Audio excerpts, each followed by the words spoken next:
우리의 물리적 힘을 더욱 믿음직하고 확실하게 다지는 실제적인 행동으로 넘어갈 때 대한 구체화된 대미 대적 대응 방향이 천명되었으며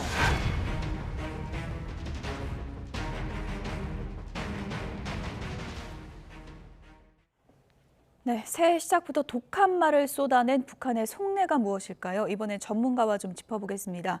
양무진 북한대학원 대학교 총장 나와 계십니다. 어서 오세요. 네, 안녕하십니까. 네. 핵탄두를 기하급수적으로 늘려라. 남한은 명백한 적이다. 메시지가 예년보다 훨씬 강경해진 건 맞는 거죠? 그렇죠. 이번 그 북한의 당 전원회의 결과 핵심은 국방력 강화이고 거기에 대한 초점은 전술핵을 강조한다는 측면에서 우리 측을 격려한 것이 아니냐 보여지고 특히 이 당 전원회의가 끝나자마자 북한의 군수공업부서에서 초대형 방사포 약 30문을 직접 당 중앙에 정정을 했다. 예. 그리고 정정하자마자 우리 측에 이틀 강력으로 세 발을 발사했다. 이런 측면을 봤을 때 단순한 그 말이 아니라 행동까지 보여준다는 측면에서 상당 부분 원래 남북 관계는 긴장이 지속될 이렇게 전망해 봅니다. 예. 뭐 신년 메시지라고 하면은 뭐 형식을 떠나서 그 내용이 한 해에 좀 물줄기를 형성한다 이렇게 볼 수 있는데 올 한 해는 우리가 대화보단 대결이다 이렇게 선포했다고 볼 수 있는 건가요? 그렇죠. 이 북한은 그 이 한 해 국정 방향 이것을 이 45년부터 이 최고 지도자가 그 밝힌 것을 보면 행식은 좀 다릅니다. 뭐 신년사, 공동사설 그리고 신년 축하문 이렇게 하고 예. 있죠. 아마 이런 이번에는 당 전원회의 그 결과를 가지고 신년사를 대체한 측면이 있는데 아마 이번 그 당 전원회의 결과가 신년사의 핵심이라고 볼 경우에 아마 남북 간의 강대강을 예고하고 있는 것이 아니냐. 특히 핵무력 강화, 그 핵무력 중에서도 전술핵 강화 이런 측면을 봤을 때 우리 측에 압박하는 수위가 더 높아지는 현상이 아니겠냐 이렇게 볼 수 있습니다. 예. 그래도 몇 해 전에는 신년사 육성 메시지도 하고 그랬잖아요. 육성 메시지를 이렇게 건너뛰는 거는 어떤 의도라고 보세요? 그래서 이제 뭐 우리의 관전 포인트는 그 김정은 위원장의 육성 이것이 이제 그 김정은 위원장의 건강 문제라든지 예. 또 그리고 이 강조점이라든지 예. 이런 부분에 대해서 충분히 분석할 수 있는 그런 대상이 되겠죠. 네. 그러나 그 김정은 시대에 들어와서 최근 한 몇 년 동안에 연말에 당 전원회의를 하고 그 전원회의 결과를 신년사로 대체한 사례들이 몇 번 있었습니다. 그렇죠. 아마 이렇게 대체를 한 것은 그 효율성 측면 아니겠냐. 다시 말해서 당 전원회의 결과와 김정은 위원 신년사 내용이 똑같은데 그러면 일종의 중어 반복의 그런 느낌을 주지 않겠어요? 노출을 피하는 건 아닙니까? 꼭 노출보다도 아마 김정은 위원장이 그 이번 6일간 진행된 당 전원회의에서 줄곧 뭐 과거와 달리 3일 동안 보고를 직접 했다는 측면 또 그리고 계속 자리에 앉았다는 측면을 봤을 때 노출을 끓인 것은 아니고 또 그리고 이 아마 조만간에 이런 당 전원회의에서 김정은 위원장의 육성을 예. 편집해서 아마 북한 주민들에게 알릴 것이다. 저는 그렇게 분석합니다. 예. 전술핵 무기를 다량 생산하라 이렇게 이제 지시했다고도 내용이 전해졌는데 전술핵 실전화에 이제 뭐 속도를 내겠다는 의지로 이제 분석이 되고 있는 상황입니다. 북한이 지난해 뭐 여러 가지 시기를 좀 추정했었는데 결국 핵실험을 하지 않았잖아요. 이번 신년 메시지를 보면 올해 핵실험 가능성이 연초에도 있을 수 있다 이렇게 보시나요? 뭐 북한의 그 핵실험 가능성이 항상 열려 있다고 보여집니다. 예.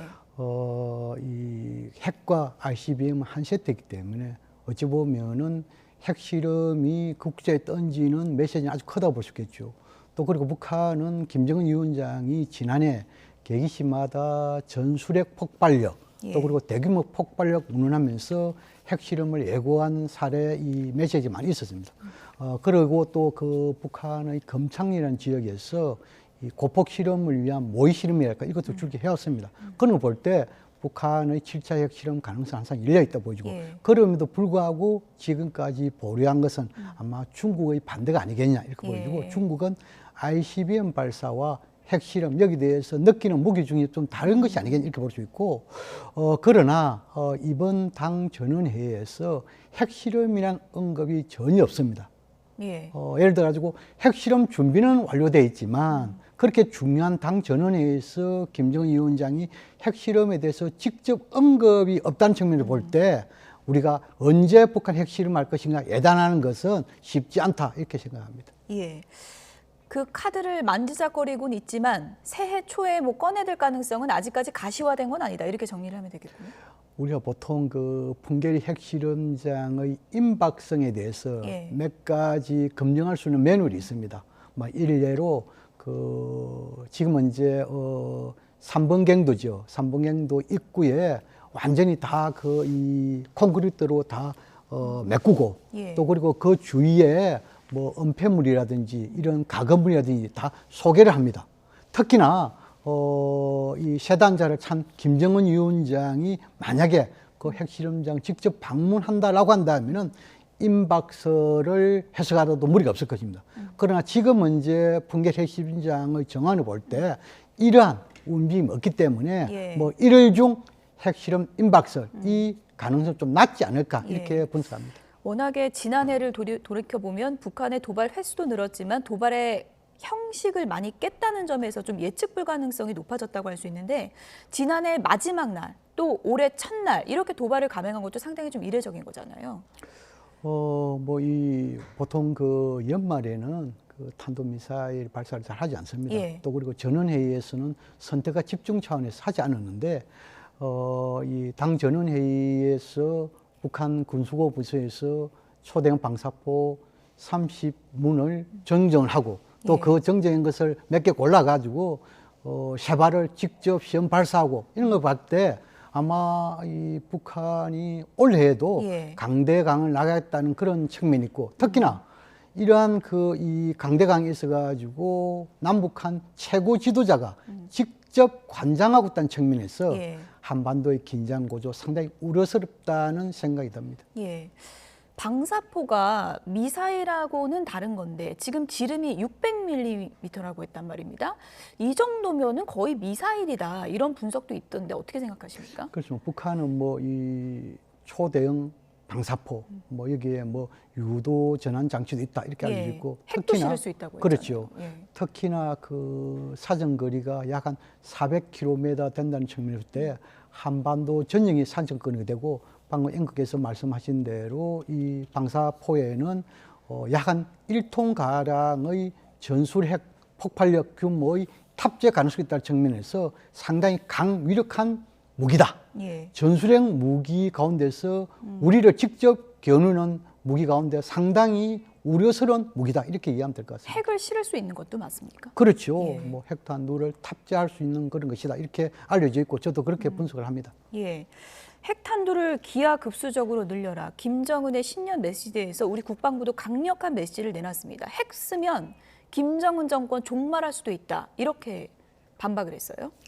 그렇죠. 뭐 이 북한의 그 핵무력 정책, 강화 정책 여기에서 방어뿐만 아니고 반격까지도 지금 이제 명시하고 있지 않습니까? 또 미국은 우리에게 핵우산 이라면서 확장 억제의 핵심은 소위 말해서 대량 응징 보부에서 미국 핵도 사용할 수 있다. 동맹국 이렇게 알려져 있잖아요. 예. 그렇다면은 북한이 핵을 사용하고 미국 핵이 맞대응을 한다 하면은 이것은 김정은 정권의 종말뿐만 아니고 우리 민족의 종말, 더 나아가서 한반도 지도는 사라질 가능성이 높습니다. 그런 측면 봤을 때 우리 군이 뭐 강대강 차원에서 김정은 정권의 종말 운운할 수 있지만 이 메시지 있어가지고 대통령과 군의 메시지는 좀 달라야 된다. 예. 그런 측면에서 최근에 대통령께서 이 확정 각오 뭐 예. 이런 메시지를 보내는 부분에 대해서 우려스러운 측면도 있다. 이렇게 분석을 합니다. 정확히 얘기를 하면 일전을 불사한다는 결기 이렇게 이제 윤석열 대통령이 언급을 했는데 어떤 부분에서 좀 우려스럽다는 생각이신가요? 대통령은 그 고난이 아주 그 결단하는 자리 아니겠습니까? 특히나 대통령의 책무지에서 가장 중요한 것이 국민들의 생명 안전을 보호하는 것이죠. 이 국민들의 생명 안전 보호에 있어가지고 메시지 있어가지고 지금까지 전반적인 상황에서 대통령의 메시지는 상당히 간단 명료하면서 억제의 방점을 두고 있었습니다. 예. 이것은 그 정상적인 국가의 지도자들이 대부분 억제의 방점을 두고 있고 특히 정전 체제 분단국가의 우리의 상황에 있어서는 군은 좀 공격적으로 메시지를 보내더라도 예. 대통령은 억제에 방점을 둔 이런 안전된 메시지를 보내는 것이 대부분의 사례였습니다. 그러나 최근 윤석열 대통령께서 확전 각오 속에서 철저한 대응을 해라는 측면과 북한에 무인기를 보내라는 측면은 완전히 다른 이야기입니다. 철저한 대응을 해라는 것은 나름대로 억제에 방점을 두는 것이지만 예. 무인기를 보내라는 것은 확정 가능성을 더 높여주는 대목이 아니겠냐. 이런 측면 봤을 때 대통령의 메시지가 상당히 중요성이 있어가지고 좀 더 대통령의 메시지와 국방부의 메시지에 있어서 역할 분담이 그 어느 때보다 필요한 대목이 아닌가 이런 생각이 듭니다. 윤석열 대통령이 언론과의 신년 인터뷰에서 제가 조금 전에 전해드린 소식인데 북핵 대응 관련해서 미국의 핵 전력을 한미 공동으로 기획하고 연습하는 걸 지금 논의하고 있다라고 얘기를 했거든요. 이건 어떤 내용일까요? 우리의 작게 501호라든지 또 그리고 이 한미 간의 그 대량 그 확장 억제 이런 부분에 대해서 이 핵과 관련해 가지고 충분하게 논의되고 있다 저는 그렇게 알고 있습니다.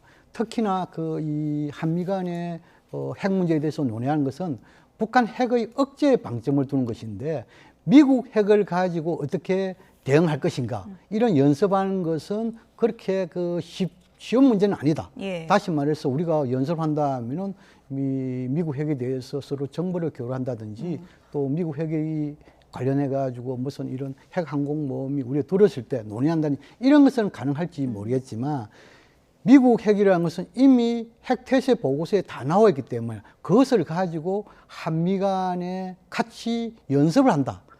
이런 것은 좀 더 이 신중을 기할 필요가 있다. 예. 이렇게 했을 경우에 얼마나 북한 비핵화에 이끄는데 효용성이 있을 것인가. 예. 또 그리고 우리가 지금까지 비핵화에 대한 맹분 이런 것도 좀 따져볼 필요가 있다 이런 생각이 듭니다. 일단 윤 대통령이 이 부분에 대해서 미국도 상당히 좀 긍정적이다 이렇게 덧붙였는데 이 부분이 좀 진척이 될지는 지켜봐야 되겠고요.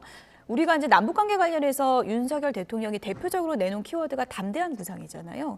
이 부분과 관련해서 지금 뭐 강대강으로 남북관계 흐르다 보니까 진전이 없는 거 아니냐 이런 또 시각도 있고요. 남북관계에 우리가 북한과의 전략에 있어서 어떤 부분이 좀 앞으로 필요하다고 보십니까? 그렇죠. 우리가 쉽게 말하자면은 그 평화 지키기가 만들기 있지 않습니까? 예. 그 평화 지키기는 강력한 국방력 그리고 한미 동맹 있고 또 평화 만들기라는 것은 대화 협력이 있죠. 쉽게 말해가지고 우리는 이 대화를 하다가 끝이 나면은 대화 중단입니다. 예. 대결의 끝은 파국입니다. 그래서 지금까지 역대 정부와 대화와 대결 균형 강화에서 대화의 방점을 두고 있습니다. 특히나 우리는 그 수출 주도형 국가이고 경제가 상당히 중요한 대목 아니겠습니까? 이런 상황에서 한반도에 지속적으로 대결 국면에서 긴장이 고조된다면 어느 나라 경제인들이 우리에 투자할 수 있겠습니까? 그런 것을 다 감안해서 예. 지금의 상황에서 방금 말씀드린 대로 대통령과 국방부의 메시지에 있어 역할 분담이 필요하고 특히 대통령의 메시지는 억제, 더 나아가서 지금은 이제 강한 것은 소위 말해서 단단한 것이 강한 것이 아니고 부드러운 것이 강한 것입니다.